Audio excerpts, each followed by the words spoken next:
बहुत ज़्यादा। सबसे बड़ा इंसान का शत्रु क्यों हो गया है? जय श्री कृष्ण। शारीरिक आकर्षण सबसे बड़ा इंसान का शत्रु क्यों हो गया है? ऐसा तो नहीं होना चाहिए, क्योंकि शारीरिक आकर्षण एक सर्टेन एज के बाद होना स्वाभाविक है। चाहे भी इंसान किसी भी एज में हो या किसी भी ग्रुप का हो, किसी भी प्रोफाइल का हो, इससे प्रॉब्लम्स आती ही आती है। लेकिन समय के साथ चीज़ें बदलती गई है। हमारा लक्ष्य कितना बड़ा है, हमारा योग्यता कितना बड़ा है, हमारा मकसद क्या है, हम अपने लाइफ में किधर जा रहे हैं, उसके अकॉर्डिंग शारीरिक आकर्षण का वैल्यू पता चलता है। एक साधारण मनुष्य के लिए शारीरिक का आकर्षण एक सामान्य है, उसका कोई ज़्यादा मोल नहीं है। लेकिन एक असाधारण व्यक्ति के लिए शारीरिक इम्पोर्टेंस उतना इम्पोर्टेंट नहीं है। आप किधर देखते हैं, आपका लक्ष्य किधर है, आप जीवन में क्या चाहते हैं? ज्ञान से बड़ा दुनिया में कोई भी आनंद नहीं है। अगर दुनिया में सबसे ज़्यादा आनंद लेना है तो ज्ञान हासिल करना है, ज्ञान हासिल करना है और उसी में खोना है, वही सबसे बड़ा ज्ञान है। और कामुकता से बड़ा कोई व्याधि नहीं है। कामुकता, और कहते हैं ना, आकर्षण से बड़ा कोई शत्रु नहीं है। अक्सर चाणक्य ये चीज़ें बताने की कोशिश करते हैं और समझाने की कोशिश करते हैं कि जिस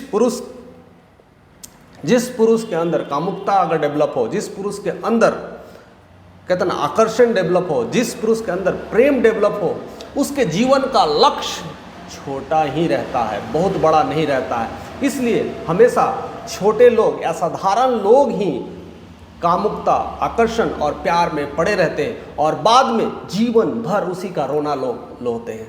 अक्सर देखा गया है, हमेशा गरीबी और अमीरी के बीच एक महिला का इम्पोर्टेंट रोल होता है, एक स्त्री का इम्पोर्टेंट रोल होता है। आखिर क्यों है? हम आकर्षण की वजह से चीज़ें आगे नहीं बढ़ पाते हैं और नहीं कुछ कर पाते हैं। अक्सर ये भी देखा गया है कि हमेशा जिनके घर में स्त्रियां अगर सुंदर है, अगर पति अगर नहीं घर पे रहता है, और जिसके वजह से ये समस्याएं भी देखने को मिलता है। इसलिए हमें सबसे बड़ी चीज़ है, जो चुनौतियां हैं जो हमें देखना है, वो सबसे बड़ी चीज़ है कि हमें अपने ज्ञान को ही अर्जित करना है, हमें अपने लक्ष्य को बड़ा करना है, और नहीं तो ये प्रॉब्लम्स आती ही रहती है। और अगर देखा जाए तो लोग अक्सर ये शिकायत करते हैं, तो क्या फिर स्त्री और पुरुष का मिलना सही नहीं है? क्या गलत है? ये गलत और सही की बात नहीं है, ये बात है हमें अपने स्वाभिमान की बात है, हमें अपने मिशन की बात है, हम अपने कहते हैं ना किस लक्ष्य की तरफ जाना चाहते हैं।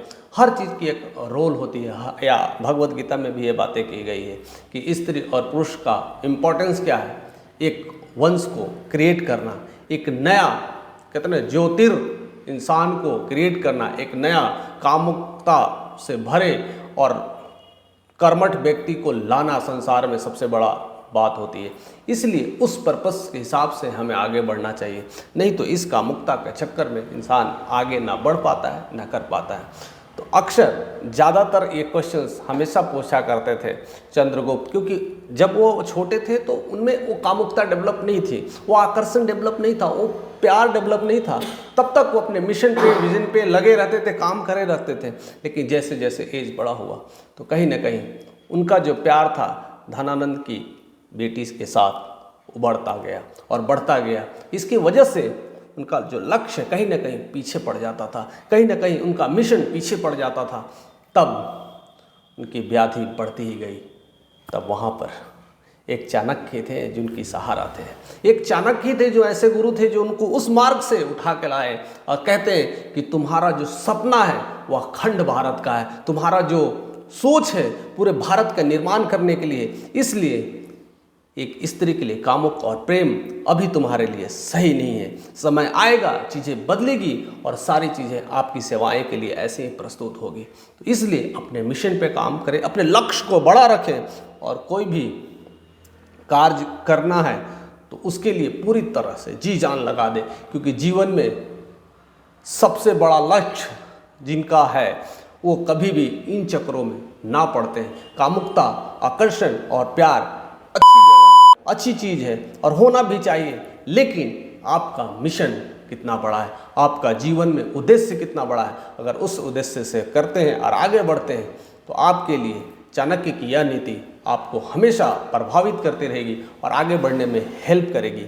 इसलिए हमेशा बच्चे को एक छोटे कितने एक सर्टेन एज के लिए ब्रह्मचर्य का जीवन के लिए हमेशा बढ़ावा दिया जाता है, क्योंकि ब्रह्मचर्य के जीवन में वो बहुत कुछ सीखता है, बहुत कुछ समझता है और डेवलप करता है। और जैसे जैसे उनका मिशन विजन आगे बढ़ते जाता है तो अपनी लाइफ में एक सर्टेन पड़ाव से एक सर्टेन अचीवमेंट को हासिल कर लेता है। इसलिए हर एक पुरुष को अपनी संयम बरकरार रखना चाहिए, अपनी आने वाली नीतियों के लिए अपने कार्य को करते ही रहना चाहिए और इसी तरह से चाणक्य की नीति को फॉलो करना चाहिए, क्योंकि चाणक्य के गुण से बहुत कुछ चेंजेस मिलता है, बहुत कुछ सीखने को मिलता है। अपने जीवन में बहुत बड़े बड़े लक्ष्य हैं जो यूं ही हासिल हो जाते हैं। बस उनकी नीतियों को ऐसे ही फॉलो करते रहें और हमारे साथ ऐसे ही बने रहें। इस तरह से प्यार देने के लिए आपका तहे दिल से शुक्रिया। Thank you for watching this video.